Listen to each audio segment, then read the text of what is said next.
Bonjour et bienvenue au podcast Au-delà des murs, le show qui a pour but d'inspirer la construction de bâtiments performants et durables. Je suis votre co-animateur Philippe. Et je suis votre co-animateur JS. Alors aujourd'hui, on reçoit 2 des 3 passionnés qui ont cofondé l'atelier L'Abri en 2013, soit Francis Martel-Labrec et Nicolas Lapierre. Francis, designer certifié maison passive depuis 2018, a une formation en architecture et en études internationales. Il a entre autres enrichi son expérience en travaillant à différents endroits dans le monde, dont à Berlin, comme stagiaire chez Esther Brutschutz Architekten. Nicolas, aussi globetrotter, a quant à lui travaillé quelques années à New York chez Big, une agence danoise reconnue internationalement pour ses projets alliant pragmatisme, sensibilité communautaire et avant-garde architecturale. L'atelier L'Abri est basé à Montréal, mais présent sur la scène internationale. Il se spécialise en conception durable, écologique et saine, en créant des projets alliant esthétisme et performance, tout en s'assurant de maintenir une harmonie avec l'environnement. L'Abri redéfinit les standards de l'architecture au Québec, tout en restant à l'échelle humaine. Aujourd'hui, on parlera donc de l'évolution de l'architecture durable et de ce que l'avenir nous réserve. Alors, bienvenue au podcast, Francis et Nicolas. Ça va bien aujourd'hui? Oui, ça va. Très Merci. bien, merci. Cool. Donc, vous avez fondé ça en 2013. Pourquoi, en fait? C'était quoi la motivation derrière ça? Il y avait un contexte, je pense, parce que peut-être pour la petite histoire, donc Francis et moi, on s'est rencontrés à l'École d'architecture à l'Université de Montréal. On a fait notre bac en même temps. On a pris une année sabbatique pour aller travailler en même temps, puis on est revenu faire la maîtrise en même temps aussi à l'UDM. Puis, en fait, il y a eu en 2012 la grève étudiante qui a comme chamboulé les perspectives un peu d'été de tout le monde, là. Puis, finalement, on était en espèce d'entre-deux. On savait pas quand on allait recommencer l'école. Puis, on a fait un premier projet pour un ami en design build. C'est-à-dire où est-ce qu'on a dessiné puis on a construit nous-mêmes un projet pour un commerce à Montréal. Puis c'est, je pense, l'expérience positive de ça qui nous a motivés à finalement lancer directement notre propre bureau, alors qu'on était encore à la maîtrise en architecture, plutôt que de se lancer dans la voie plus traditionnelle là, de trouver des stages. Je sais pas, Francis. Ouais, c'est ça, on parlait tantôt, il y avait pas tant de... Les perspectives d'emploi étaient difficiles, je pense, quand on est sorti de l'école, ou en tout cas peut-être un peu moins intéressantes qu'à d'autres périodes. Fait que ça faisait du sens de partir notre propre boîte. Là. C'est le genre de choses aussi qui peut fonctionner, qui peut ne pas fonctionner, puis c'est tant mieux de les essayer. Je pense que on était aussi intéressés à ce moment-là. Je pense qu'on voyait aussi comme les perspectives d'emploi, les perspectives économiques dans le domaine étaient un peu plus incertains à ce moment-là aussi. Puis on voyait quand même que c'est beaucoup de travail, c'est difficile partir un bureau de design ou d'architecture, mais c'était plus rapide d'obtenir notre licence d'entrepreneur général. C'est qu'on est aussi allé passer, pendant qu'on finissait nos études en architecture, notre licence RBQ. Puis en fait, le premier été, on a surtout commencé à exister en faisant de la rénovation à Montréal, de petits projets. On prenait un peu tout ce qui se passait, mais ça a été aussi une excellente école parce que Philippe, tu pourras en témoigner aussi, je pense, mais en rénovant, on comprend vraiment les erreurs du passé. On comprend qu'est-ce qui fonctionne moins bien, qu'est-ce qu'on devrait préserver, qu'est-ce qu'on devrait éviter. Puis ça fait vraiment quand même défini, je pense, notre approche en design, d'avoir cette espèce de formation autodidacte en construction puis en rénovation. Je crois que cette approche, le terme que tu as utilisé, la naïveté, là, c'est top. Là. Je crois que tout le monde qui part en business, là, il faut être un peu naïf. Là. Pour être honnête, il faut vraiment... C'est un peu de naïveté combinée à aussi de la chance des fois, puis du travail ardu. Mais tu es allé retourner, en fait, je sais pour Nicolas, tu es allé retravailler pour quelqu'un d'autre après avoir fondé l'Abri. Justement, tu es allé chercher plus d'expérience autre part? Ouais, Francis aussi, en fait, il pourra en parler, mais dans notre naïveté, on doit dire aussi, on n'avait peut-être pas tout prévu que normalement, évidemment, en architecture, tu dois faire des stages. Donc, Francis, lui, a fait ses stages à Montréal dans les premières années, là, justement, qu'on a créé l'Abri. Puis quand Francis, lui, est revenu au bureau, je voulais aller chercher une expérience qui était différente parce que finalement, on avait comme la même éducation, même si on avait eu des expériences quand même de stage à l'international. Dans les premières années de l'abri, évidemment, on a été très proches, on a fait beaucoup de choses conjointement. Puis c'est un peu l'occasion d'aller ailleurs, d'aller travailler dans une échelle, des types de projets qui étaient complètement différents. Fait que je suis parti 2 ans à New York chez Big comme chargé de projet là-bas. Puis éventuellement, je suis revenu puis en 2020, au début de la pandémie. Puis ça nous a permis de relancer une nouvelle phase un peu de développement, je pense, de remettre en commun nos expériences finalement communes qui avaient un peu changé à ce moment-là aussi. C'est pendant que moi j'étais à New York que Francis, lui, a suivi sa formation comme designer Passive House. Je laisserai en fait Francis plus en parler aussi. Là. Non, exact, mais c'est comme je pense que c'est un bon contexte. Moi, j'ai fait mon stage chez Paul Bernier, architecte, qui est un architecte qui fait beaucoup de rénovations, entre autres. Là. Fait que c'est un petit peu plus proche de l'échelle résidentielle sur laquelle on travaillait, je dirais, peut-être dans la phase 1 de développement de notre bureau. Puis après ça, ben, j'ai rajouté un peu la formation Passive House. Puis quand Nick est revenu, ben là, on a comme un peu tout mis ça ensemble. Puis ça donne un peu comme ça donne un peu la direction pour notre deuxième phase de développement là, qu'on vit en ce moment. Ouais. On pourra en reparler, c'est sûr qu'on va revenir là-dessus, mais je pense que la notion d'impact, on en a parlé. Je pense que de commencer dans la rénovation à Montréal, ça faisait vraiment beaucoup de sens comme apprentissage, de commencer dans la petite échelle aussi, puis graduellement de grossir l'échelle des projets, d'étendre les différentes typologies, du résidentiel vers le commercial, vers l'industriel. Puis dans la notion d'impact aussi, ben là, avec l'expérience de projets plus internationaux à très grande échelle, puis aussi pas juste en architecture, mais aussi en design urbain, puis en paysage même, que j'ai eu la chance de développer à New York, ben c'est de se poser la question justement comment on accroît l'impact non seulement environnemental, mais communautaire et social aussi de nos projets. De pas nécessairement travailler juste une maison à la fois, mais sur des projets un peu plus ambitieux. Puis je pense que ça, c'est vraiment là qu'on est en ce moment là, dans le développement du bureau. C'est vraiment un beau parcours impressionnant. Est-ce qu'à Montréal, on a à être gêné des autres? Au contraire, on a à être fier? Parce qu'il me semble que moi, j'en connais une couple de bureaux d'architecture à Montréal, puis il me semble qu'on rayonne à l'international. Là. C'est juste une impression ou on est hot à Montréal? Je dirais qu'on est hot. Je dirais qu'on rayonne pas à notre plein potentiel. Fait qu'en fait, moi, j'irais. Fait que je suis complètement d'accord avec toi. Je dirais, il y a beaucoup de talent en design et en architecture à Montréal. Tu sais, un peu de la même manière qu'on peut l'avoir en musique, par exemple. Mais je pense qu'on n'a pas le rayonnement qu'on a en musique, en design et en architecture encore. Fait que je pense qu'il reste du travail à faire pour développer la présence internationale des designers et architectes québécois. C'est quoi qui freine ça? J'aurais pas la réponse, mais je verrais quand même justement que malheureusement quand par exemple j'étais à New York, je pense pas que malheureusement les gens connaissaient autant notre scène locale. Je pense qu'il y avait un intérêt pour la découvrir. On s'est jamais trop exporté au final. On travaille beaucoup, les architectes designers québécois travaillent beaucoup au Québec, un peu au Canada, très peu aux États-Unis ou encore moins en Europe. Alors que quand on regarde un peu la mentalité des bureaux américains puis la mentalité des bureaux européens, qui, eux, de toute façon, par la proximité, finalement, géographique d'autres pays, ont plus souvent une approche qui n'est pas autant localisée. Là. Fait que je pense que c'est là un peu, c'est la perspective de vraiment aller s'exporter. Est-ce que c'est difficile d'aller chercher des projets à l'international? C'est vraiment juste une question de mindset. Au lieu de rester local, let's go, on pète les frontières? Non, ça demeure difficile parce que il y a quand même... La construction, c'est local, toujours. Nous, c'est un processus. On est en train de travailler notre plan d'exportation. Là, on pourra s'en reparler dans 2 ans. Voilà. Ouais, exactement.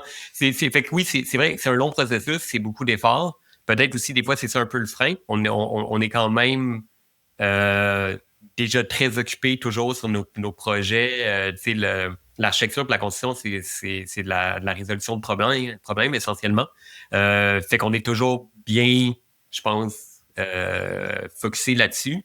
Fait qu'il faut prendre le temps de prendre un peu de recul, de se tourner ailleurs, puis de voir c'est quoi les perspectives. C'est même de notre point de vue, où est-ce que c'est venu, c'est quand même qu'on a été assez chanceux, je pense. On a une belle diffusion à l'international.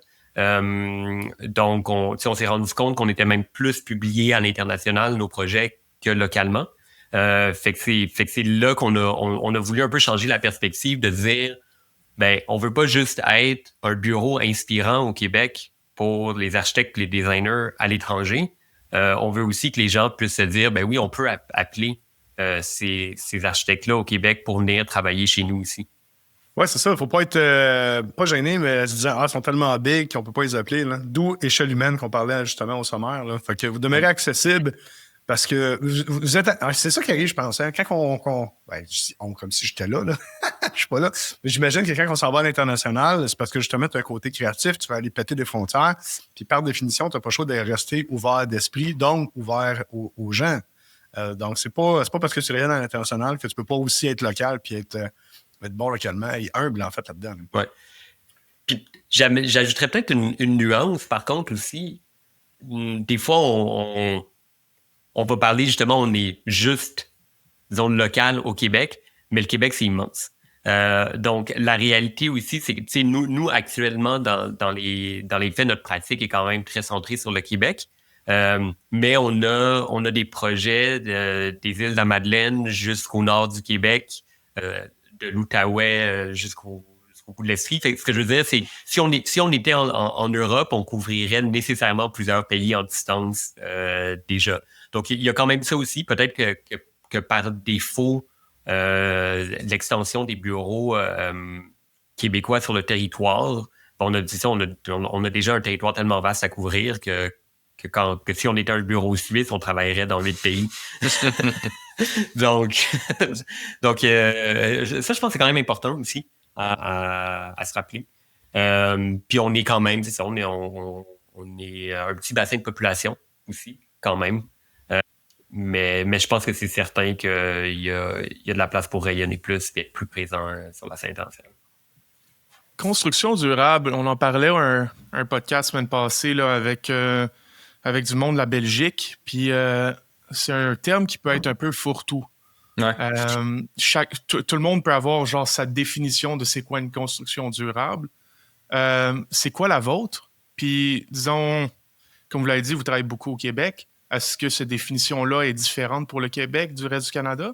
Ouais, ben ça c'est vraiment, en tout cas pour moi, la construction durable, c'est vraiment une définition qui doit être locale parce que si on regarde essentiellement le bilan carbone d'une construction, mettons que c'est le plus grand défi écologique là, qu'on a en ce moment, il y en a d'autres là. Fait qu'il faut regarder le bilan carbone, puis le bilan carbone d'une construction va vraiment dépendre de sa localisation. Fait qu'on sait qu'ici au Québec, avec la propreté de notre électricité, propreté relative, disons, il faut prendre des décisions qui sont différentes de si, par exemple, on travaille dans des places où l'électricité est faite avec de l'essence ou avec du mazout, comme par exemple aux îles de la Madeleine ou au Texas. Fait que ça va mener à prendre des décisions qui sont différentes. Puis aussi, il y a toujours le terme durable. Durable, des fois, faut mentionner, est-ce durable vert ou c'est durable dans le temps? Ben, ça va ensemble aussi. Puis j'ai l'impression que c'est un équilibre. C'est un équilibre entre faire quelque chose qui va être là. Si tu veux quelque chose qui va être durable dans le temps, construis-le en béton. Béton armé, ça va être là encore dans 150 ans. Est-ce que c'est une bonne décision? Probablement pas. Si tu construis... J'ai un autre extrême en paille, mais non, mais c'est parfait construire en paille, en fait, c'est une bonne idée. Mais il y a d'autres techniques de construction qui peuvent être très, très, très, très vertes, mais dans 20 ans, c'est à refaire. Fait qu'il faut trouver l'équilibre pour ça, mais c'est sûr que la crise climatique est maintenant. Fait qu'il c'est maintenant qu'il faut mieux construire. Puis c'est pour ça qu'il faut faire attention au bilan carbone, à tout le carbone qu'on va aller stuffer dans le bâtiment maintenant. Parce que si on construit puis on vient loader le bâtiment de carbone maintenant pour sauver du carbone dans le futur, c'est peut-être pas la bonne approche non plus, là. Tu as dit que faire une maison ou un bâtiment en béton, c'est pas une bonne idée. Fait que qu'est-ce que tu penses du coffrage isolant? Tu sais, comme tout le monde, on utilise le béton, puis des fois, il y a des projets pour lesquels il va falloir l'utiliser. Coffrage isolant. J'ai pas vu de projet souvent où c'était la bonne. C'est-à-dire du coffrage isolant pour des fondations, ça, j'ai pas de problème avec ça, pour des fondations. Mais j'ai l'impression que pour les murs hors sol, qu'on a toujours des meilleures alternatives. Je trouve qu'il y a une petite perte de le 6 pouces de béton de ton coffrage isolant. Si c'est un pont thermique, il faut que tu l'isoles. La nature des isolants, tu peux pas vraiment la choisir. Tu vas nécessairement travailler avec l'EPS. Fait que je trouve que ça laisse un petit peu moins de liberté. Fait que j'ai jamais vu de projet où la seule solution ou la meilleure solution, c'était ça pour le hors-sol. Pour les fondations, par contre, sous le niveau du sol, ben là, c'est équivalent. À la limite, c'est un peu mieux parce que ça te permet de faire des murs de 6 pouces, dépendamment des contraintes que tu as. Fait qu'un peu moins de béton. Pré-isolé, ça permet aussi aux entrepreneurs, souvent, ce qu'on voit, ça va être les entrepreneurs qui vont les monter eux-mêmes. Fait qu'ils dépendent un peu moins des gens de fondation, des coffreurs externes. Fait que ça peut faciliter certains projets. Mais ouais, je suis curieux de savoir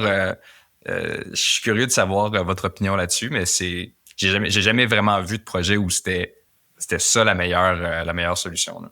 Ben, c'est ce que je file aussi. Puis, tu sais, tu es allé dans des points plus techniques que tu nous apprends à nous, peut-être pas à Philippe, parce qu'il connaît tout là-dedans.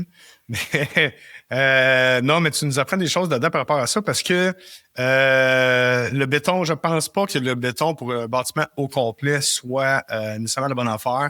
Les gens le voient comme si c'était un gros bunker, ça va durer dans le temps, ça va être méga bien isolé, parce que je mets de l'isolant dedans, je mets de l'isolant dehors. Tu sais, j'avais jamais nommé que le béton, c'était un pont thermique, mais dans le fond, c'en est un. Effectivement, c'est pas la meilleure solution hors sol. Le béton, ce qu'on aime moins aussi, c'est quoi? C'est qu'il est une trop grosse empreinte carbone. Oui, c'est ça. Le bilan carbone, le ciment dans le béton. Et puis, il y a plein de... Celui qui découvrira un béton faible en carbone qui est commercialisable, parce qu'il y a plein de projets, il y a plein de produits. Je pense qu'il y en a à Drummondville là, qui ont trouvé une solution. Je ne sais pas où est-ce qu'ils sont rendus dans leur... mais oui, c'est ça, parce que ça a beaucoup de qualité. Ça a beaucoup de qualité, le béton pour le travail des architectes, la solidité en compression. C'est génial. Mais comme d'autres produits, si tu regardes le bilan carbone, ben là, c'est un petit peu moins le fun. Peut-être la nuance, mais pour revenir au premier point que tu as dit, Francis, sur c'est quoi le développement durable, c'est un problème qui est extrêmement complexe quand on regarde dans le cadre de la crise climatique. Donc, évidemment, il n'y a pas de solution unique. Les solutions doivent être multiples, puis justement, surtout dans l'urgence. Fait que je pense qu'il faut toujours quand même regarder chaque projet avec beaucoup d'ouverture. Puis, une chose auquel on peut quand même potentiellement le réduire, c'est vraiment l'analyse de cycle de vie, qui est très complexe, par exemple, à faire réellement, là. Donc, si on pouvait faire la démonstration dans un projet que l'utilisation du béton sur la durée de vie complète du bâtiment avait un moindre impact carbone, ben alors oui, le béton est la bonne solution. Mais si on n'est pas capable de le démontrer, alors non, c'est pas la bonne solution. Il y a une science quand même c'est très mathématique. C'est ça. Puis on fait un peu de tout, mais on fait beaucoup du résidentiel léger, on fait beaucoup d'unifamilial. Fait qu'évidemment, le béton, c'est quand tu as une alternative au béton, je pense que c'est bien d'aller la choisir. Par contre, si tu fais un gratte-ciel, je sais pas, là, maintenant, on peut faire des bâtiments de quand même grande hauteur, là, des 12 étages en bois. Fait que mais plus que ça devient difficile. Fait que là, tu vas chercher le béton pour ses qualités structurales. Tu n'as pas nécessairement le choix.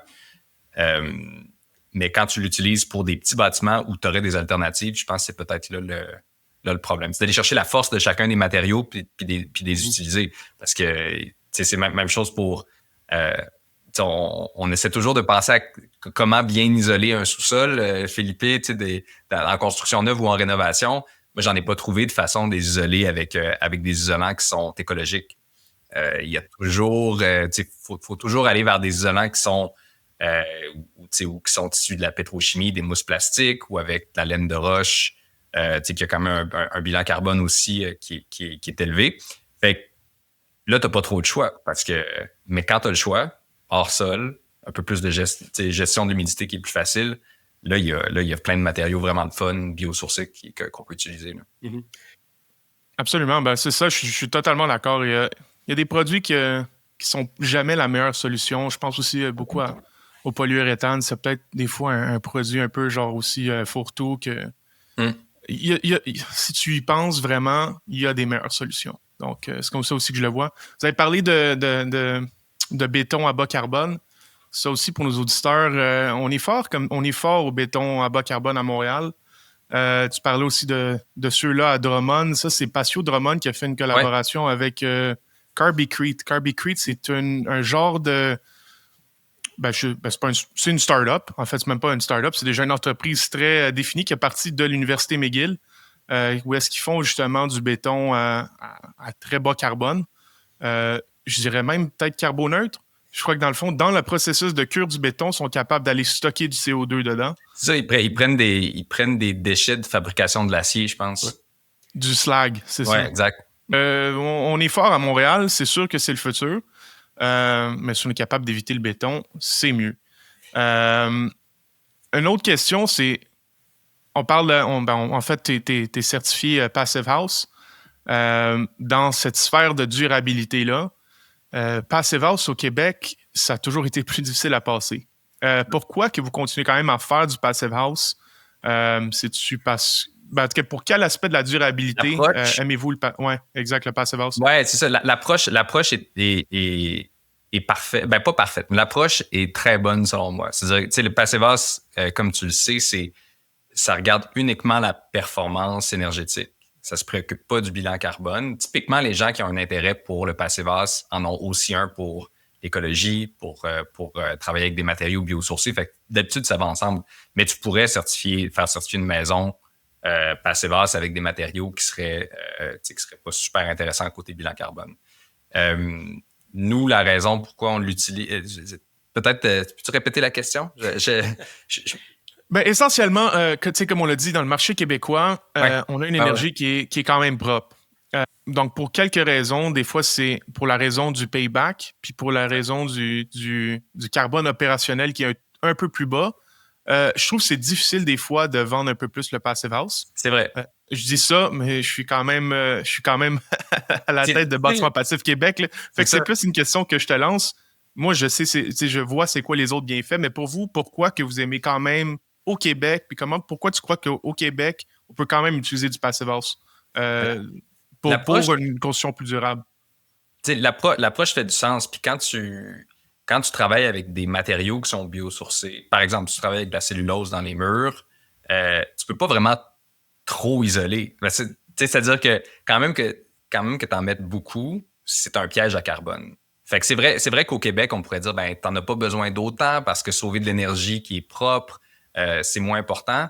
OK, fine. Sauf que si ton enveloppe est biosourcée puis qu'elle est loadée de cellulose, puis tu as 16 pouces de cellulose plutôt cuite, ça va être très performant, puis ben, c'est un piège à carbone, fait que t'es allé dans la bonne direction. Après, mais les autres arguments pour le Passive House, c'est le confort, la résilience.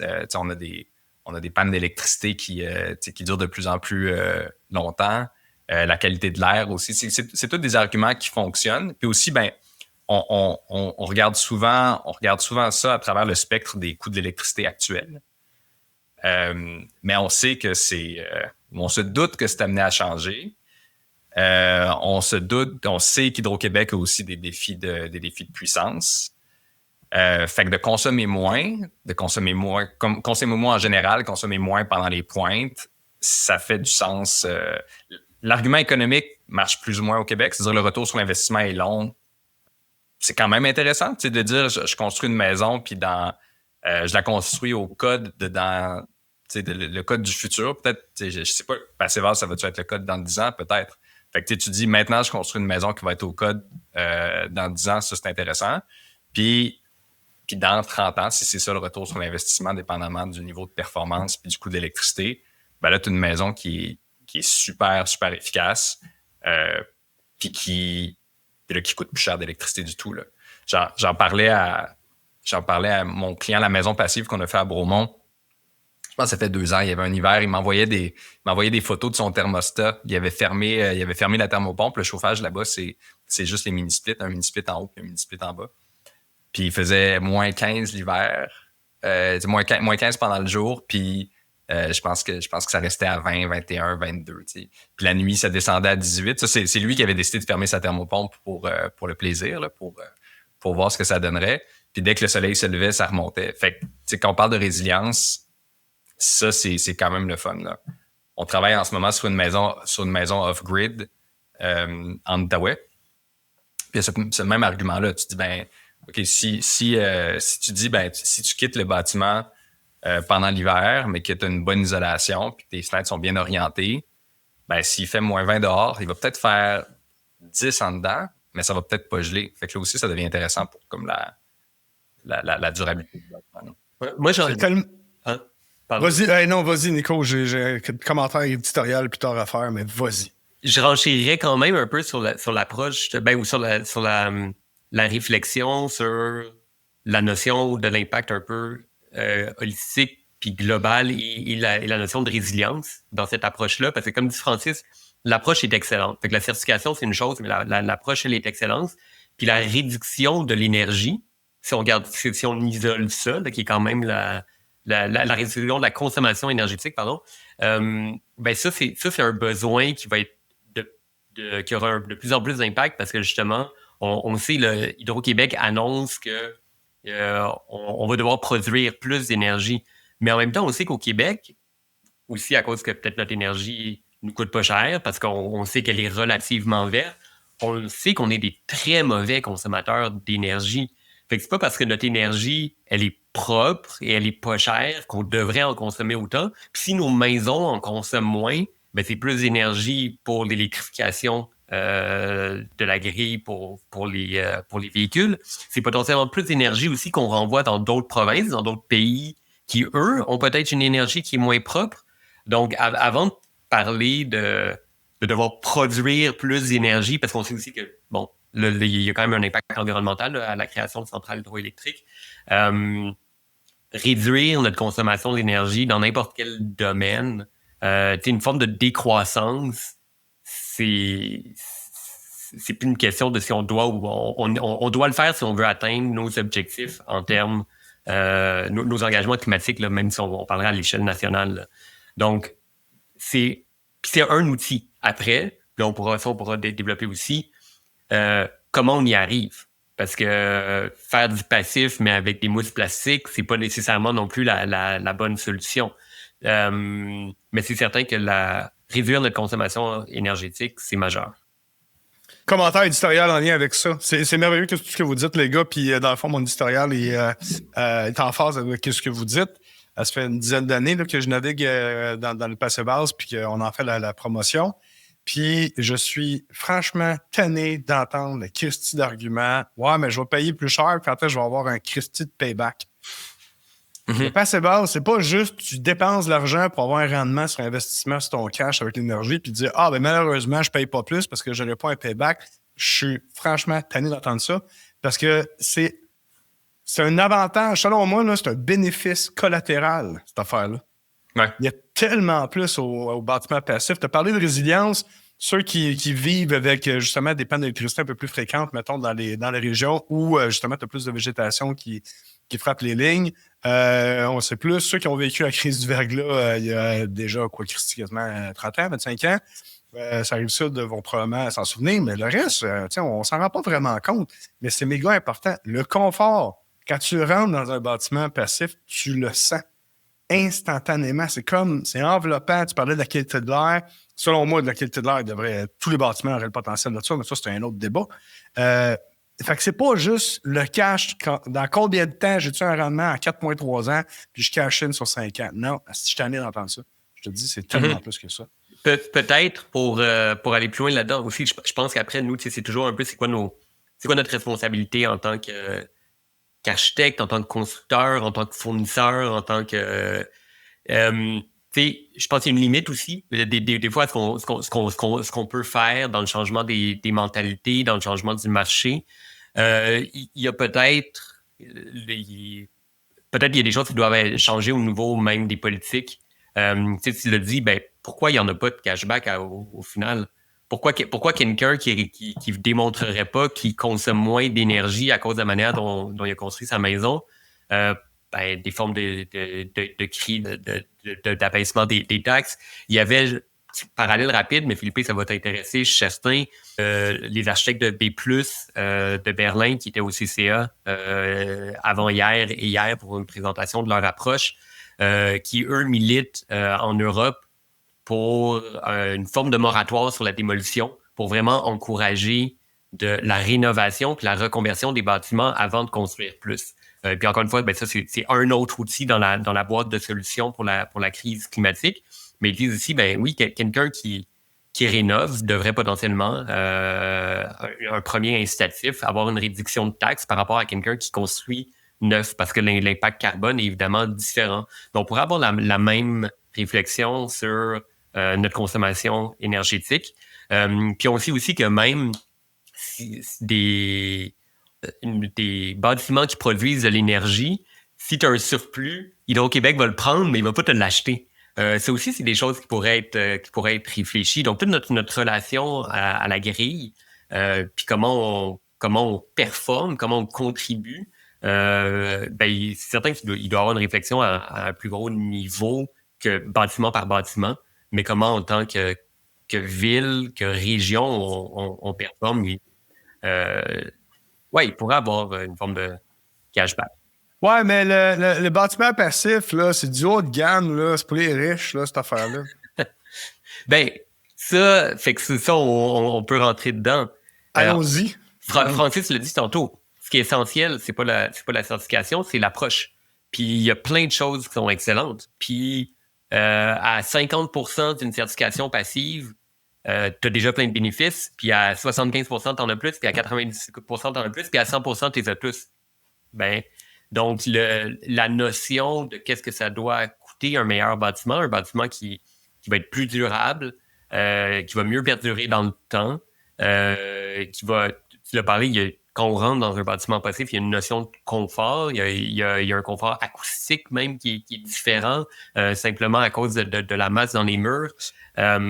Dépendamment évidemment de comment il a été fait le bâtiment passif, mais tous ces bénéfices-là, il y en a une bonne partie qui sont accessibles. Puis après, c'est juste à quel degré on se rend.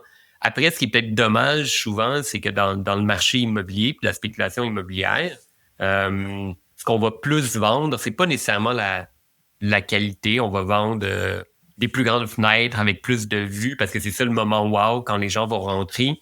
Mais si on était capable de recentrer la conversation sur ce qui fait vraiment un bâtiment de qualité, puis c'est pas important que la gamme, fait qu'on peut sortir de la notion de bas entrée ou haut de gamme, mais un vrai bâtiment de qualité construit avec les meilleures pratiques qu'on connaît aujourd'hui, parce que c'est ça aussi qui est drôle, on parle souvent de l'industrie de la construction va être 40% des émissions de CO2 liées à l'énergie à l'échelle planétaire. OK?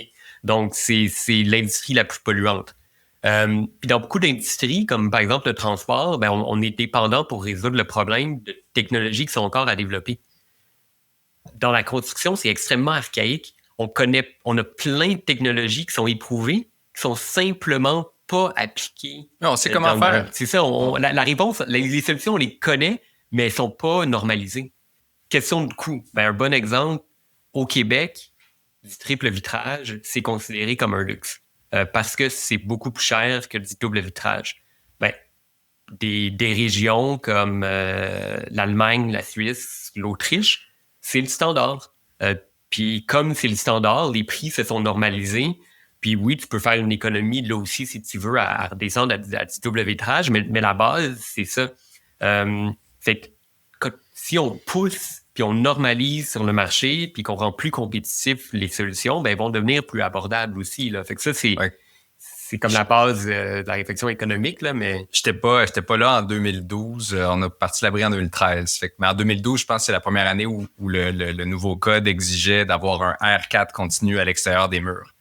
Puis apparemment que l'industrie avait milité contre ça. Elle dit, ça va être compliqué, ça va coûter cher, on va refiler la facture au client. Puis maintenant, y a-tu quelqu'un qui trouve ça compliqué, mettre un R4 à l'extérieur? L'industrie s'est adaptée probablement en dedans de quelques semaines. Puis là, ils ont produit des nouveaux panneaux. Puis là, les entrepreneurs aiment ça, les installer, ces panneaux-là. Il y a des solutions qui ont été trouvées Puis, bon, R4, c'était peut-être pas assez. Peut-être tant qu'à faire, on aurait pu demander un peu plus. Mais l'industrie s'est adaptée super vite parce que c'était ça le règlement. Puis, apparemment qu'il y avait beaucoup de réticence à ça. Puis, il y avait beaucoup de lobbying, justement. C'est une industrie, la construction, l'immobilier, c'est un gros bateau à faire tourner, là. Puis, il y a un petit peu les gens aiment ça rester dans les recettes qu'ils connaissent. Fait que j'ai l'impression, moi, que ça doit passer par des changements réglementaires.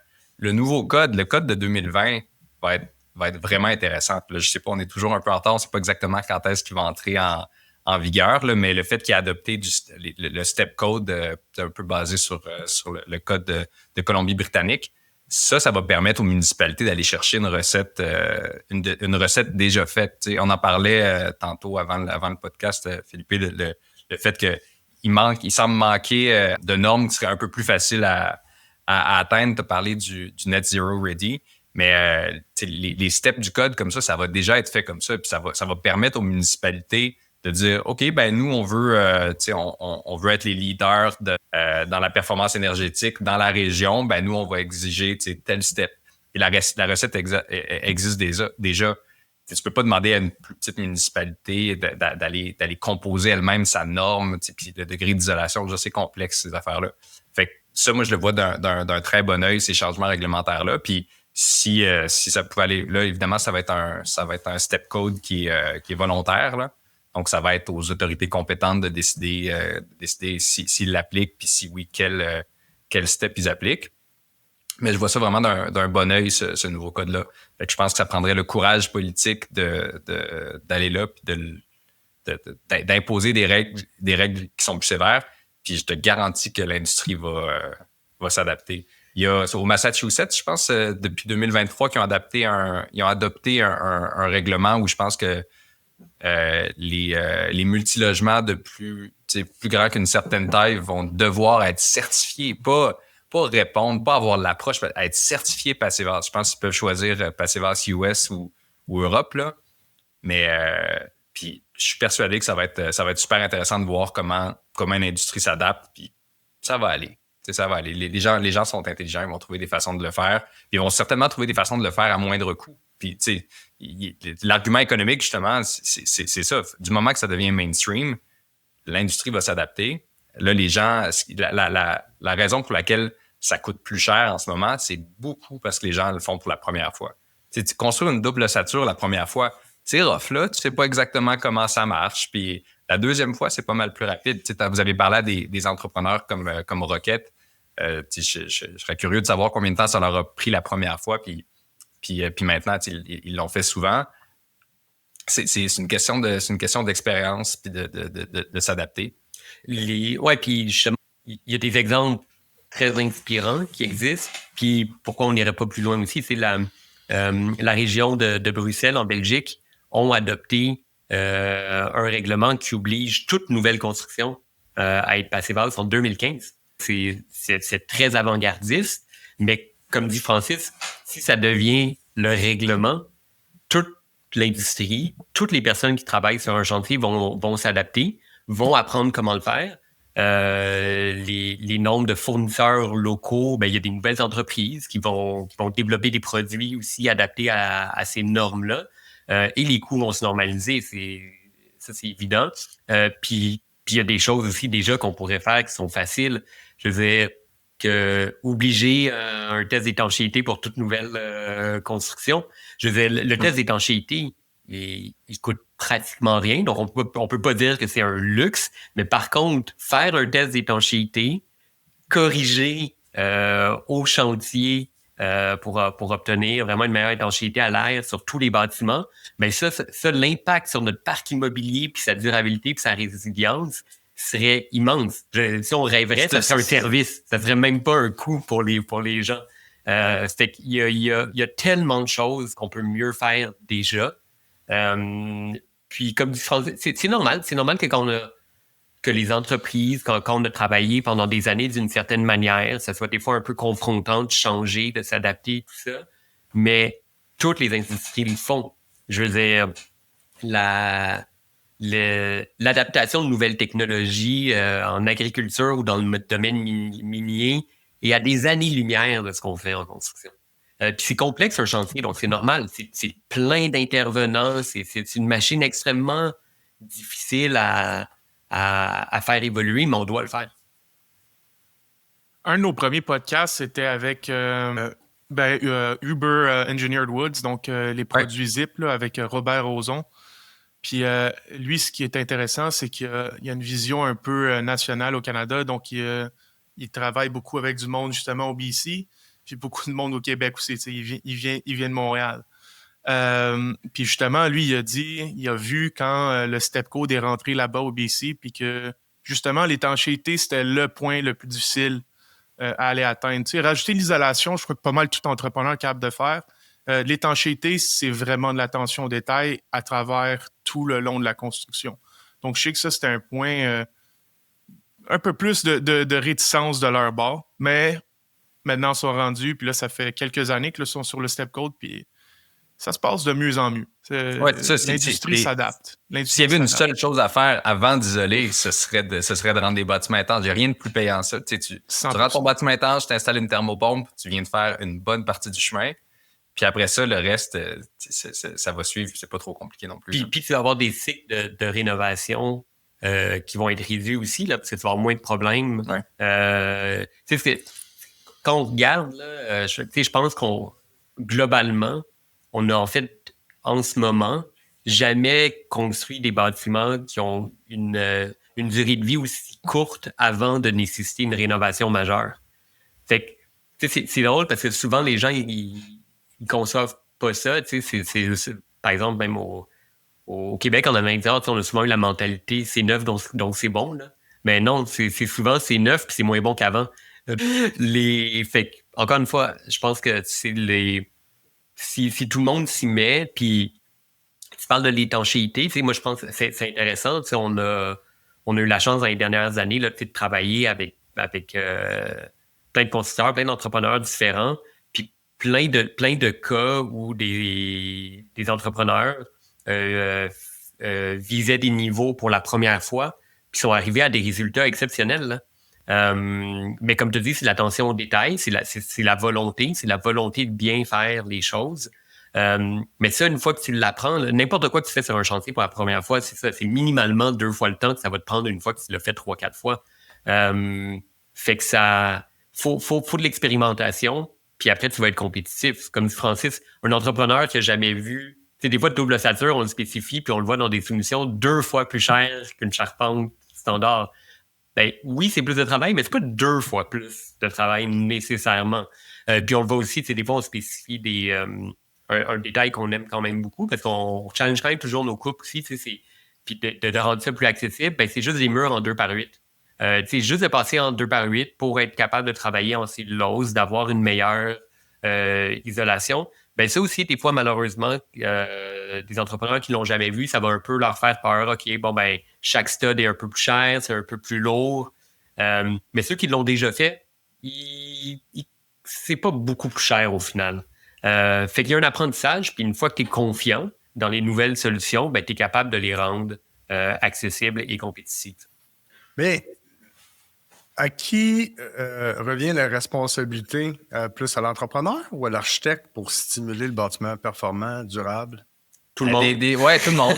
Tout le monde. Je pense que, tu sais, à la limite, je pense qu'à la base, c'est à l'architecte parce que c'est lui qui est souvent là en premier. Quand tu as une approche intégrée, ben là, tout le monde peut travailler en même temps, mais souvent, ça va être l'architecte qui va.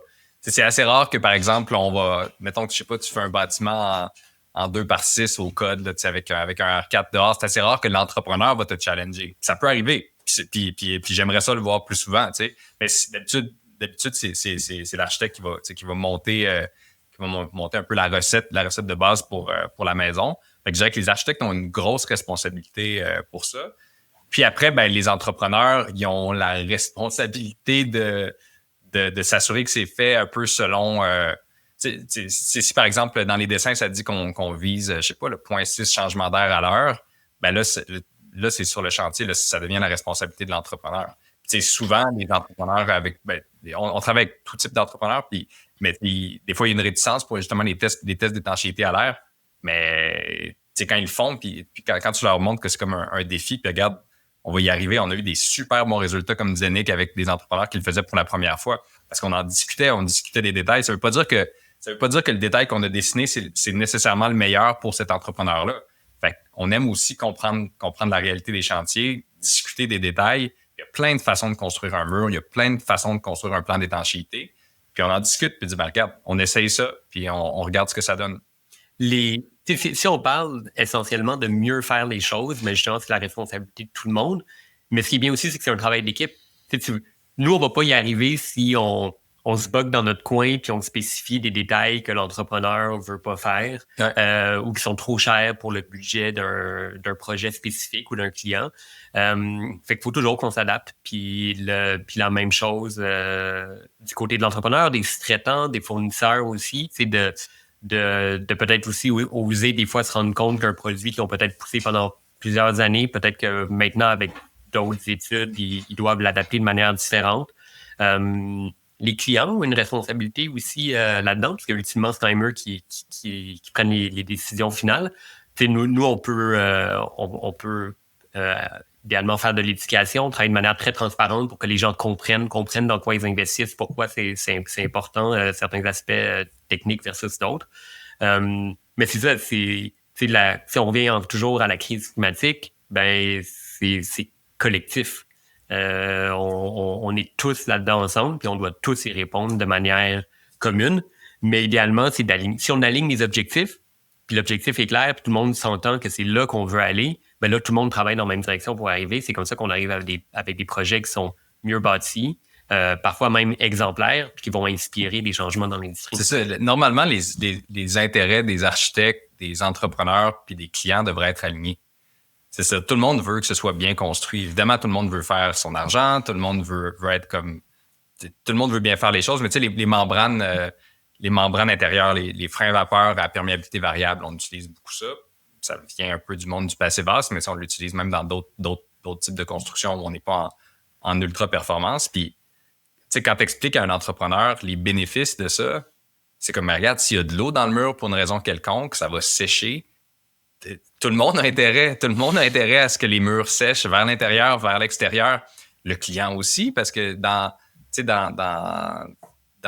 ans, quand il a oublié de refaire le caulking de sa fenêtre en haut puis qu'il y a un petit peu d'eau qui rentre dans le mur, ce sera pas la fin du monde. Fait que, tu sais, quand tu expliques ça comme ça, ben, l'entrepreneur, il doit garantir sa construction, tu sais, souvent 5 ans en construction neuve. Ben, déjà, c'est le fun de savoir que s'il y a un petit bug, t'as pas besoin d'ouvrir le mur au complet, tu peux corriger. Fait qu'il y a une question d'éducation. Fait que, oui, les membranes à perméabilité variable, comme ça, tu sais, je sais pas, là, c'est 4, 5, 6 000 $ peut-être pour une maison si tu as les meilleures membranes, les meilleures tapes, mais ça fait une grosse différence dans la durabilité de la construction. Fait que c'est une question de... Puis là, la responsabilité de l'architecte là-dedans ou de celui qui est au courant de ces technologies-là, ben, c'est de partager le gospel, là, d'éduquer d'éduquer, mais éduquer, c'est un petit peu condescendant, mais c'est juste qu'on sait, comme on disait, les technologies, elles existent. Nous, on essaye le plus possible. Nous aussi, on est toujours en train de changer nos recettes. Notre coupe de mur idéale, ce qu'on pensait il y a 3-4 ans, c'est pas pareil que ce qu'on fait maintenant. Fait que c'est quelque chose qui évolue, mais on y pense beaucoup. Puis on est toujours en train de questionner. Fait que si on est capable de partager ça, puis de partager aussi à l'entrepreneur que pour nous, c'est quelque chose de dynamique, puis qu'on peut essayer quelque chose de nouveau pour cette maison-là, puis que si on suit les principes, les principes de sciences du bâtiment, ça va bien se passer, puis ça va être une meilleure maison que la précédente, que la maison qu'on a faite avant, que la maison que lui a fait avant, tu sais. C'est... Il y a peut-être, tu sais, évidemment, dans tout ça, puis Jean-Sébastien, ça revient quand même à ton commentaire. C'est plus de travail. C'est sûr, mieux faire les choses égale mieux travailler, donc peut-être un peu plus de temps. Donc, il y a un investissement qu'on essaie quand même toujours de rationaliser au maximum. C'est là comme... Je pense aussi, nous, on essaie d'apporter des solutions aussi. Ce qu'on va toujours réfléchir au début d'un projet, c'est challenger quand même le programme. Est-ce qu'on est capable de réduire la taille du bâtiment? Ça, c'est majeur, les impacts partout, mais aussi dans le portefeuille du client. Si on est capable de dire, mais regarde, ta liste de besoins, oui, tu peux la faire à X pieds carrés, mais en réalité, on pense que tu peux aussi être très confortable avec un bon design d'un autre pied carré qui est un peu plus bas. ben là aussi, on vient de réduire techniquement le budget du projet, puis cet argent-là peut être, une portion peut se retrouver dans les poches du client, puis une autre portion peut être réinvestie dans mieux faire ça. Fait que je pense que c'est notre travail de quand même aussi, après, trouver comment on vend un meilleur bâtiment, parce que c'est sûr qu'il y a certaines choses dedans qui vont coûter un peu plus cher, qui vont demander un peu plus d'investissement. Puis une grande question, je pense quand même, qui est culturelle aussi, et c'est qu'est-ce qu'on construit. Puis je pense que si on est capable d'amener la réflexion qu'idéalement, ben, quand on construit, c'est pas pour 15 ans pour quand on va revendre, mais dans l'idéal, c'est pour 2 voire 3 générations. Qu'un bâtiment, minimalement, ça devrait être ça. Ben là, on arrive plus dans une pensée à long terme. Si on arrive dans une pensée à long terme, c'est certain que l'investissement initial va être un peu différent que même si on parle d'un autre extrême, c'est un flip. Ouais, c'est ça. La spéculation immobilière, malheureusement, amène une logique économique qui porte pas à faire toujours le meilleur projet. Puis ça, c'est probable. Ça, c'est une réflexion de société à avoir. Qu'est-ce qu'on construit, pourquoi on construit, puis comment on le construit. Exact. Puis, en fait, prendre le temps des fois au début pour parler puis faire ce genre de conception intégrée-là, c'est sûr que oui, ça engendre plus des coûts upfront, mais des coûts sauvés au chantier, ça part vite. Là, quand tu as 2 gars qui attendent à 95 $ de l'heure, là, ça coûte cher de penser là-bas sur le chantier. Au niveau des coûts, quand vous en parlez avec vos clients, comment est-ce que vous abordez le sujet de coût là, avec vos clients? On essaye quand même toujours d'aborder d'abord, je pense, le coût du projet complet. Même pas de nos services, oui, évidemment, mais combien va coûter la construction du projet. Parce que c'est ça le plus gros coût pour le client. Ce qui est important, c'est que les clients, quand on commence un projet avec eux, je pense, aient un bon portrait de qu'est-ce que ça peut réellement coûter. La pire chose dans un projet, c'est quelqu'un qui s'avance avec une fausse croyance de combien que le projet va coûter au final. Je pense que avec de l'expérience, nous, on préfère être plus conservateur quand on parle des budgets en début de projet avec les clients. Des fois, ça nous fait perdre des projets parce que quelqu'un d'autre va se dire « Ah oui, tu peux le faire moins cher. » Malheureusement, je pense que nous, avec l'expérience, quand quelqu'un me dit qu'il peut faire moins cher, on va dire parfait, vas-y.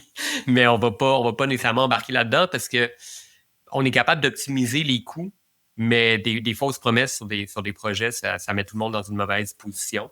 C'est un lose-lose. Si le projet finit pas, là, tout le monde perd. Exact. Tout le monde perd. Mais maintenant, après aussi, les coûts de projet peuvent être très variables. Tu sais, quand on parle de prix au pied carré, ben, tu sais, oui, il y a un projet à 400, 450 $ du pied carré, puis c'est pas le même projet que celui à 500, 600, puis c'est pas le même projet qui peut exister dans des sphères de 800, 900, où est-ce que nous, on travaille très peu, là, au final. Mais la base des bonnes choses, elle devrait exister dans tous les projets.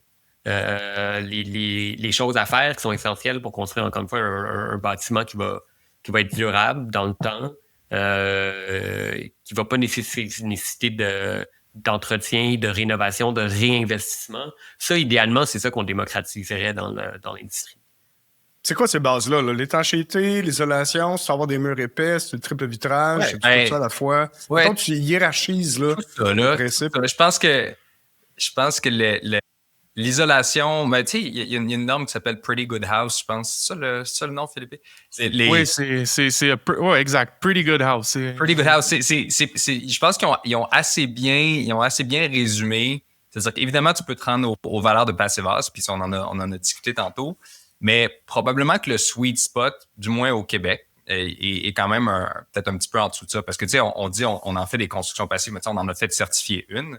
Mais on en a fait beaucoup d'autres qui avaient un niveau de performance, je sais pas, là, entre 60% et 80% d'une Passive House. Puis c'est des maisons qui ont beaucoup des avantages dont on a discuté tantôt. Mais oui, l'étanchéité à l'air, on en a parlé, c'est comme le holy grail de la performance énergétique parce que oui, c'est une attention au détail, mais ça coûte pas très cher. C'est des petits bouts de tape, c'est une bonne conception au départ. Après, ben, l'isolation, évidemment, Les ponts thermiques, ça peut faire une sacrée différence aussi. Là. Donc, tu sais, construire avec du bois versus construire avec du stud d'acier, là, par exemple, ça fait toute une différence. Puis après, ben, tu sais, une autre de nos préoccupations, ça va être le séchage des enveloppes, ce qui est quelque chose qui est souvent un petit peu moins sur le radar des gens ou des constructeurs. Là, mais s'assurer que l'enveloppe peut sécher ben, vers l'intérieur. On en a parlé tantôt, on parlait des membranes intelligentes là, qui permettent un séchage s'il y a un problème d'humidité dans la cavité. C'est un no-brainer, ça, by the way. Oui, c'est ça, exact. Mais le séchage vers l'extérieur aussi, surtout quand tu travailles avec des murs qui sont surisolés, là, ça devient important de pouvoir sécher des deux côtés. Fait que de regarder la perméabilité à la vapeur de ce que tu vas mettre à l'extérieur du mur. Puis, d'habitude, c'est aussi, mettons que tu cherches un isolant rigide qui va être très perméable à la vapeur. Fibre de bois. La fibre de bois, c'est un piège à carbone. Fait que c'est facile de construire, c'est très facile de construire un mur qui va avoir un bilan carbone vraiment bas puis qui va vraiment bien sécher. C'est pas complexe, là. Ces recettes-là, on les connaît. Puis est-ce que c'est plus cher? On travaille beaucoup, on parlait tantôt, 2 par 8 au 24 rempli de cellulose, puis à l'extérieur, si tu peux te permettre de ne pas mettre de contreplaqué, tu mets juste un panneau, les panneaux Eco 4 de la compagnie MSL. C'est vraiment une bonne recette, ça, parce que c'est 26 spermes, tu sèches vers l'extérieur tout le temps. Si tu as une membrane intelligente à l'intérieur, tant mieux, mais avec un potentiel de séchage comme ça vers l'extérieur, tu pourrais travailler avec un polyéthylène à l'intérieur, puis ça serait pas grave, parce que la cellulose elle-même, c'est un piège à carbone, puis sa gestion de l'humidité est vraiment, vraiment bonne. Fait que c'est pas un mur qui est compliqué, là. Si tu regardes, t'as sauvé une étape. Les entrepreneurs aiment ça. Mettre un panneau structural et isolant en même temps, ça fonctionne super bien. Puis la valeur de l'Eco 4, c'est R4, c'est pas très élevé, mais là, t'as une cavité derrière qui a plus d'isolation parce que t'as utilisé un 2 par 8. Fait une cavité plus profonde pour l'isolation, puis en plus, tes 2 par 8, tu peux les mettre au 24. Fait que ça, c'est une des recettes qu'on trouve qui fonctionne bien, puis qui est pas complexe. Non, c'est un no-brainer. Puis au 24, ça te permet d'avoir moins de pont thermique par l'extérieur. Oui. Je pense qu'on peut ajouter aussi, ben, j'ai mentionné tantôt, mais en conception, si on est capable d'amener une forme de décroissance de l'espace, là, de ce qu'on a réellement besoin comme espace, ben ça, c'est un gros coup de circuit dès le début, là. Parce que c'est mais le terme décroissance que tu as dit en début de podcast, c'est là, puis on l'a entendu ailleurs aussi, là. Je suis d'accord avec le concept, j'aime pas le mot. On dirait qu'il ne vend pas le mot décroissance. Non, c'est vrai que c'est pas vendeur. T'as raison, tu sais, puis ça, c'est un bon point. Tu sais, ça a été même, tu sais, on en a parlé quand un des gros... une des choses pour lesquelles Big, mon ancien employeur, tu sais, à l'échelle internationale, s'est fait connaître, c'est le concept de hedonistic sustainability. Puis c'est très... c'est un catchphrase, mais donc de durabilité hédonistique. Mais l'idée derrière ça, c'est que si tu veux vendre le développement durable, il faut que ce soit attrayant puis il faut que ce soit sexy. Puis tu as raison que parler de décroissance aux gens, c'est comme enlever quelque chose. Fait que c'est toujours plus difficile. Moi, je pense quand même que des fois, il faut aussi être assez ferme puis pas essayer, parce que sinon, tu risques de tomber aussi dans le greenwashing, l'éco-blanchiment.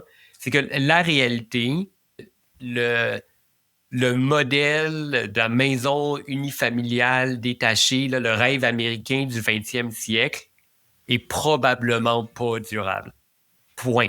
Puis donc, puis on n'a pas trop de misère à parler de décroissance dans d'autres industries maintenant, là, je pense.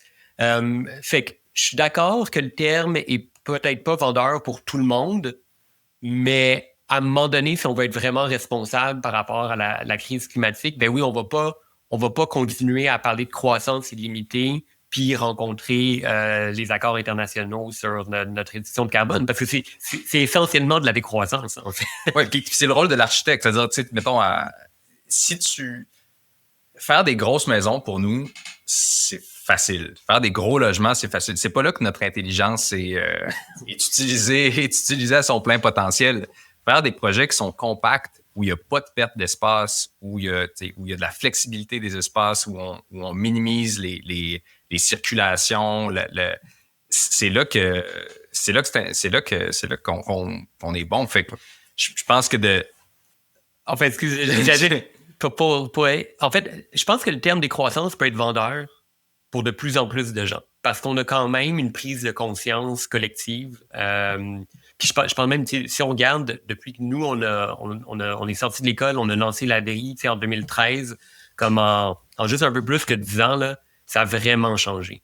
Je pense que les attentes des gens, ce que les gens recherchent, les consommateurs sont quand même de plus en plus conscientisés.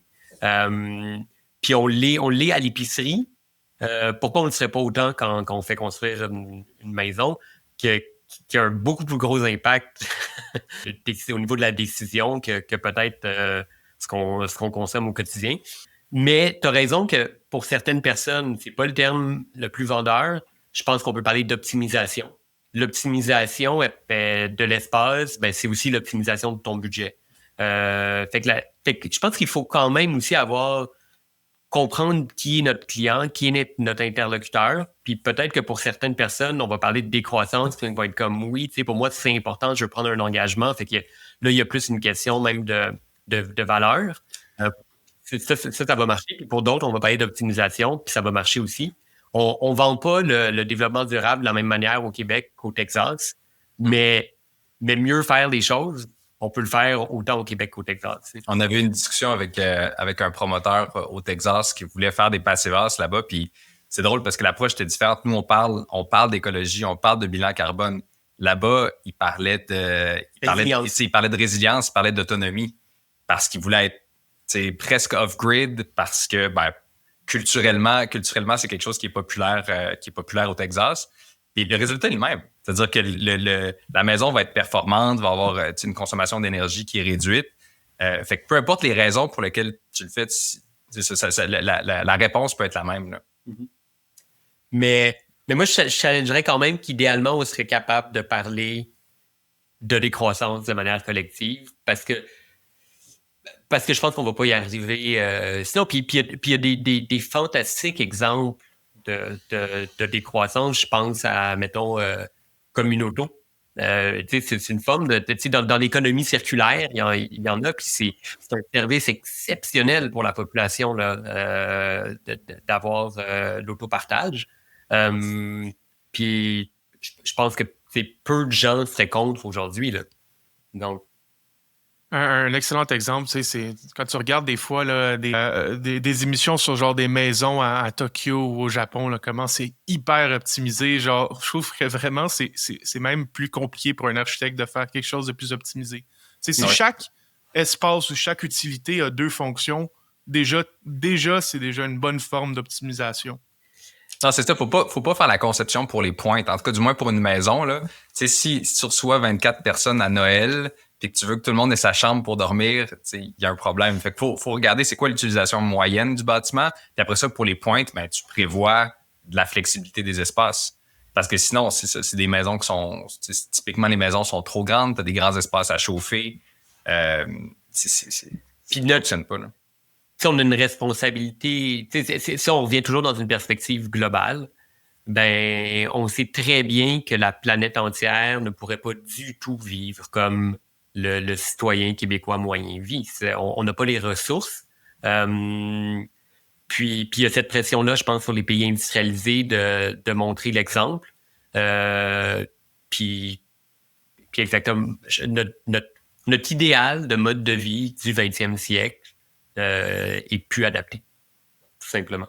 Puis je pense qu'il faut reconcevoir comment on veut vivre, comment on veut construire, comment on veut travailler, comment on veut se déplacer, comment on veut manger. Puis c'est ça qui va créer une société pérenne pour le futur. Fait ouais, je pense qu'on peut quand même être assez radical. Oui, il faut un minimum de radicalité si on veut que les choses changent. Ça, c'est certain. Parlons de changement. L'intelligence artificielle, c'est vraiment la prochaine révolution dans laquelle on est. Je ne sais pas à quel point les gens le réalisent. C'est profond comme transformation dans nos quotidiens. Plus grand encore, je pense, 100 fois plus grand que Google dans les années 2000 est arrivé. Là. Vous avez fait une collaboration avec une application qui s'appelle Makeit, MAKET.ai. Comment ça s'est passé? Pourquoi? Comment vous voyez ça? Oui, ça c'est très intéressant. On est en plein dedans, puis comme tout le monde, là, je dirais, je veux dire, la percée un peu fulgurante dans tous les domaines de l'IA. Évidemment, on en parle énormément depuis 2 ans. Nous, ça a commencé par, d'une part, intérêt personnel aussi. Là. Moi, pendant la pandémie, j'ai beaucoup joué avec les différentes plateformes qui sont sorties de manière open source en intelligence artificielle. Puis je pense un peu comme beaucoup de monde de se questionner, bon, quel va être l'impact sur notre industrie, comment ça peut nous servir, quelles sont les opportunités, quelles sont les contraintes. Puis en fait, on a été mis en contact avec Makeit par Index Design, là, qui font un très bon travail là, pour la diffusion de la culture architecturale puis de design au Québec. Simplement pour donner d'abord ce qui serait des formations sur le domaine. Mais dès la première rencontre avec Makeit, on est ressorti non pas avec un plan de formation, mais avec un plan de collaboration. Puis après, on s'est rappelé qu'il fallait aussi qu'on monte une formation. Mais je pense qu'on a tout de suite accroché sur une vision commune. En fait, Makeit travaille à développer la génération de plans d'architecture par un algorithme d'IA générative. Puis ce qui va faire peur à beaucoup de gens dans le domaine, parce que là, c'est l'intelligence artificielle va nous remplacer, comment on va s'adapter. Je pense que nous, on a vu ça, tu sais, le BIM a complètement révolutionné comment on travaille, puis CAD avant. Puis personne ne retournerait à faire des plans à la main comme on faisait dans les années 20. C'est ça. L'intelligence artificielle, c'est un gros sujet, là, mais si je résume, je pense pas que c'est une révolution autant qu'une évolution. Si on regarde l'histoire des technologies en termes de conception, là, les chercheurs au MIT puis en Californie qui ont commencé à réfléchir au premier programme de conception assistée par ordinateur, leur vision était beaucoup plus proche de ce que l'intelligence artificielle devrait nous donner d'ici quelques années que ce avec quoi on a travaillé dans les 50 dernières années avec AutoCAD puis Revit. Ce que AutoCAD et Revit a fait dans notre domaine aussi, c'est qu'on est devenu beaucoup des exécutants. On passe beaucoup de temps c'est bien, on peut dessiner plus vite, plus de détails, avec plus de précision, moins d'erreurs. L'intelligence artificielle, idéalement, va juste être un prochain outil d'optimisation à ce niveau-là. Mais où est-ce que ça a été intéressant avec Makeit, ça a été de se poser la question, OK, si on a des meilleurs outils, tant mieux, mais pourquoi on veut des meilleurs outils? Puis pour bâtir quoi? Est-ce que c'est pour bâtir plus vite? Parce que c'est un peu ça la commande en ce moment avec la crise du logement. Les gouvernements disent, il y a une crise, on manque de logements, on doit en faire plus, puis il faut les livrer plus rapidement. Ce qu'on constate, nous, dans le domaine, c'est quand on nous dit qu'il faut faire plus vite, puis avec des coûts de construction qui n'ont pas arrêté de monter dans les dernières années, on fait plus vite, mais vraiment moins bien. Je pense que les mises en chantier, malheureusement, qui sont précipitées en ce moment, vont être des moins bonnes constructions que ce qu'on faisait il y a 5 ans. Puis ce qu'on faisait il y a 5 ans aussi était déjà pas assez bon dans le contexte de la crise environnementale. Fait que si on mélange la crise sociale, qui est celle de la crise du logement, puis la crise environnementale qui nous dit qu'on doit construire mieux, on n'a pas de réponse, on a un problème. On n'est pas capable en ce moment de répondre à cette demande-là. Puis avec Makeit, ce qu'on s'est dit, c'est comme, OK, parfait, l'intelligence artificielle va pouvoir nous permettre de potentiellement construire plus vite, mais ce qu'il faut rajouter, c'est mieux. On doit construire mieux, puis c'est là qu'on a décidé de s'associer pour que on amène une réflexion en développement durable, dans l'entraînement de l'algorithme, pour voir comment justement les réflexions que nous, on disait tantôt, on a à chaque fois, là, à chaque projet, on se repose la question de c'est quoi la bonne coupe, comment ce projet-là est plus performant, plus écologique. En ce moment, on travaille avec Maquette pour essayer de décortiquer un peu ce processus de raisonnement-là dans notre pratique, puis voir si on est capable d'amener l'algorithme à apprendre cette réflexion-là.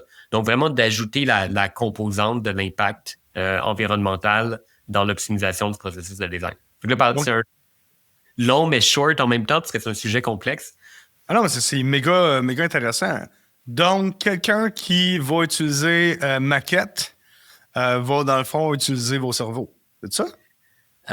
Ouais, c'est une drôle de question. Tu sais, on n'a pas encore tout résolu, mais il y a toujours des questions avec la propriété intellectuelle dans Maquette. Ils vont beaucoup utiliser le cerveau des programmeurs. On va donner le mérite où est-ce qu'il est dû.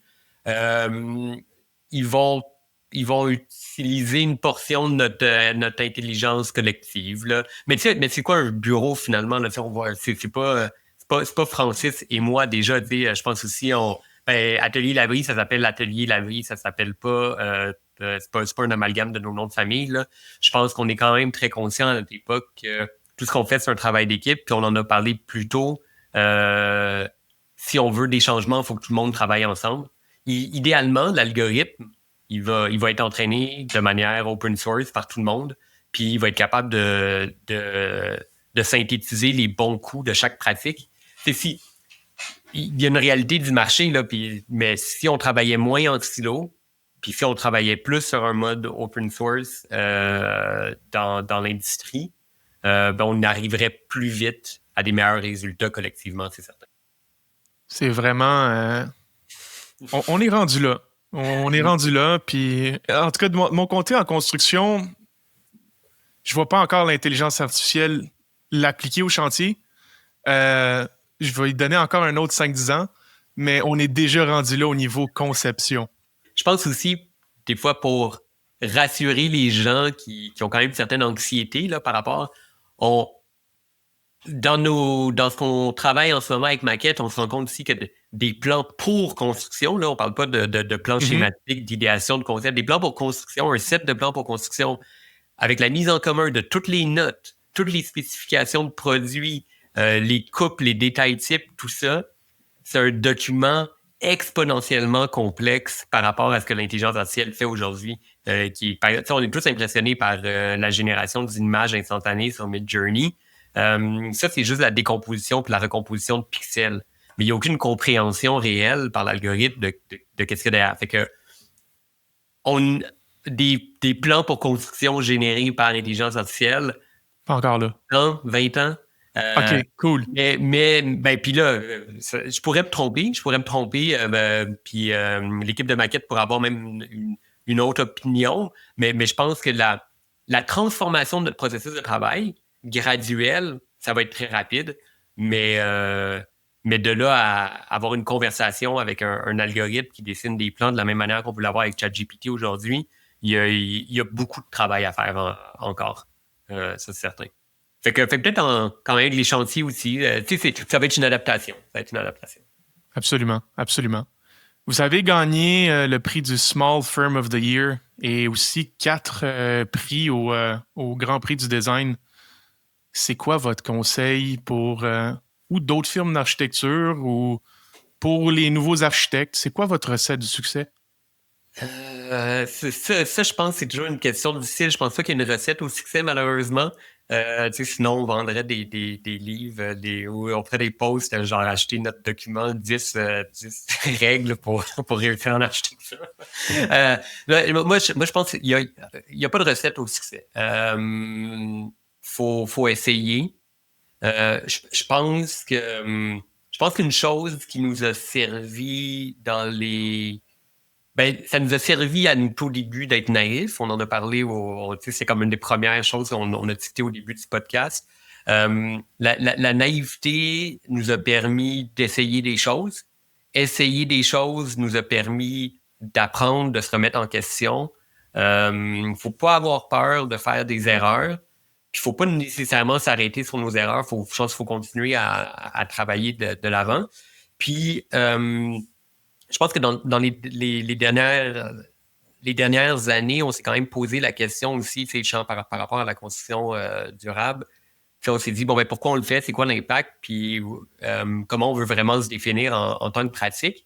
Puis on arrive, nous, après quand même finalement 12 ans d'existence, à une forme de maturité, puis de se définir, à je pense même comprendre qui on est et qu'est-ce qu'on veut faire. Là. Fait que je pense aussi un bon conseil, c'est que c'est normal que ça prenne du temps.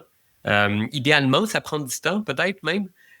Puis par contre, avec ça, on arrive quand même avec la maturité de pouvoir bien se positionner par rapport à qui on est, de bien le communiquer. Puis je pense que c'est ça un peu qui est quand même nos succès récents en termes de visibilité là, sont peut-être quand même dans la clarté de notre message, qui s'est beaucoup raffiné dans les dernières années.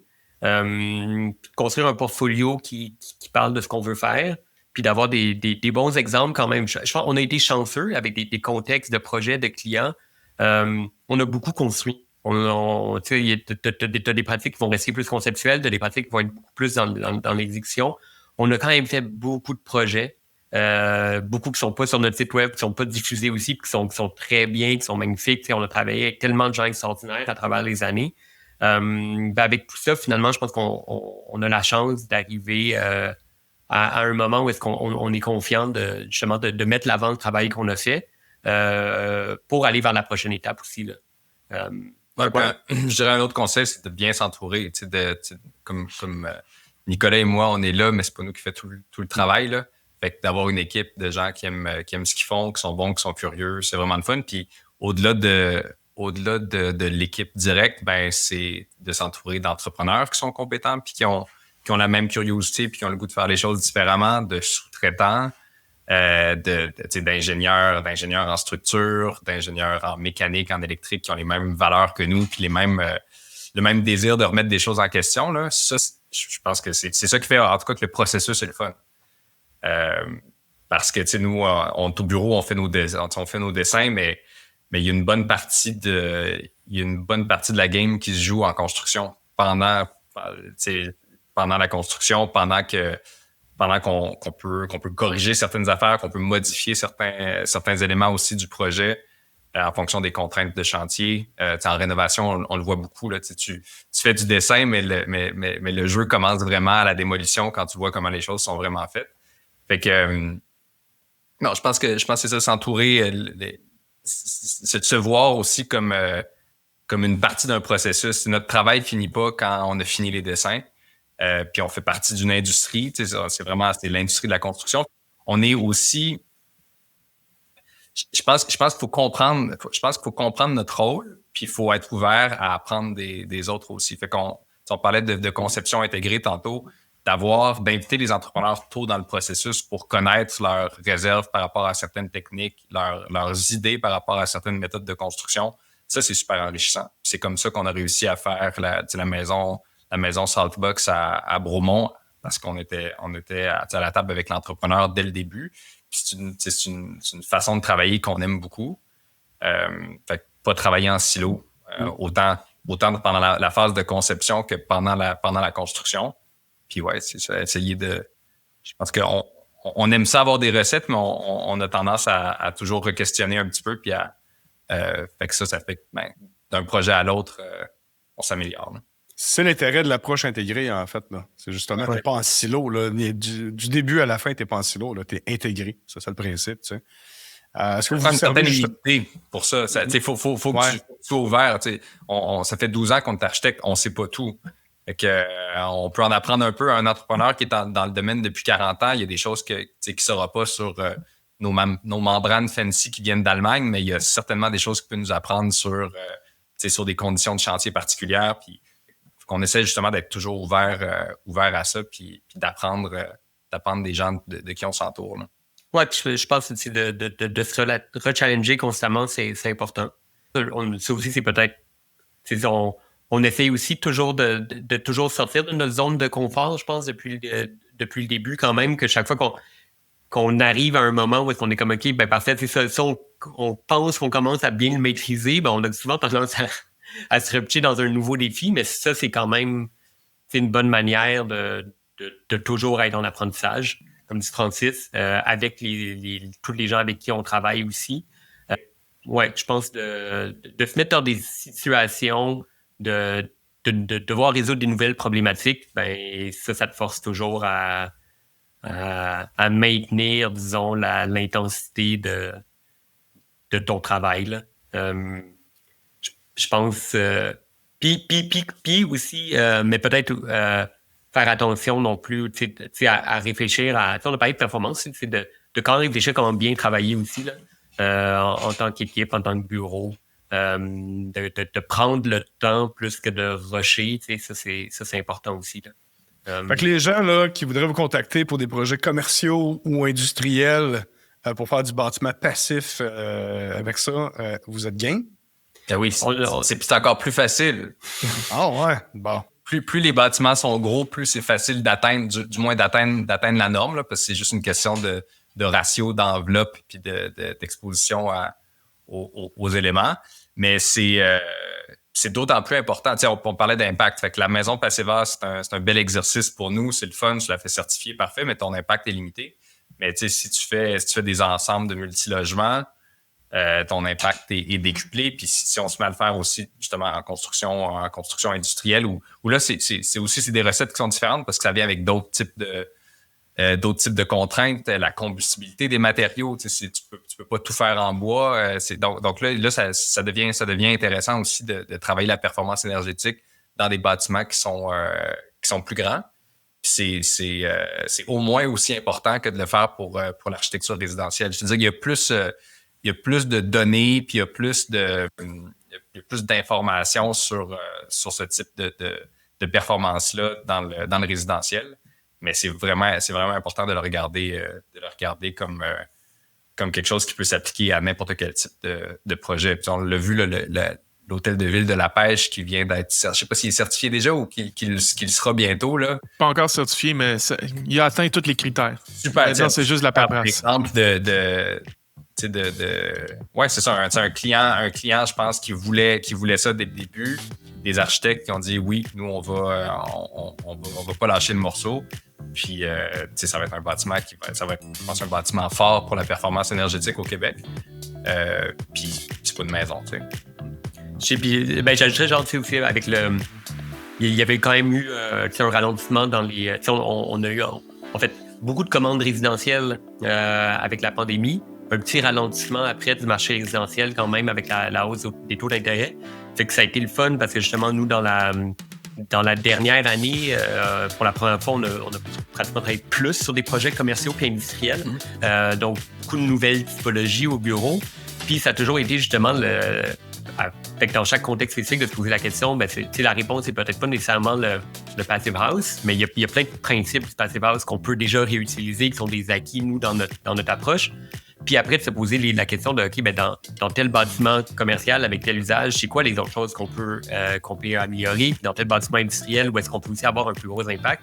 Fait que cette approche-là, cette réflexion qui part quand même de valeurs puis d'objectifs de mieux faire les choses est réapplicable à n'importe quel type de projet puis à n'importe quelle échelle. Puis c'est même, on est chanceux, on travaille actuellement à des projets même d'aménagement du territoire.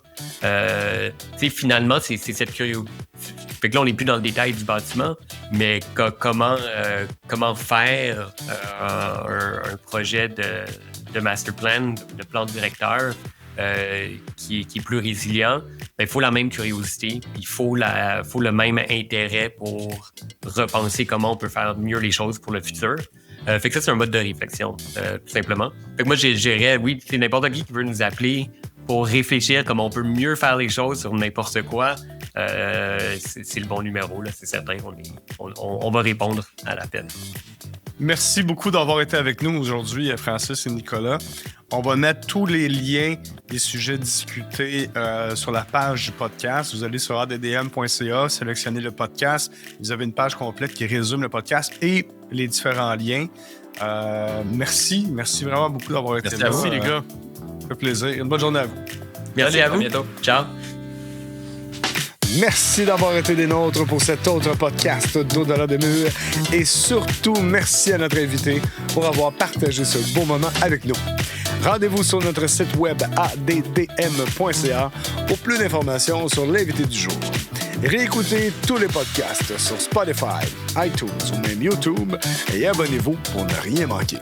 Commentez les podcasts, faites-nous part de vos suggestions et échangez directement avec nous sur LinkedIn, Facebook et Instagram ou envoyez-nous tout simplement un courriel à info@addm.ca. Pour tous vos besoins de rénovation de bâtiments ultra performants Net Zero Ready, contactez Philippe et son équipe via Retrofit, RETROFIT construction.ca. Pour des matériaux de construction les plus performants et en stock pour vos projets de bâtiments durables, contactez GoPassif au www.gopassif.com et faites-vous livrer partout au Québec. Merci encore une fois et à la prochaine!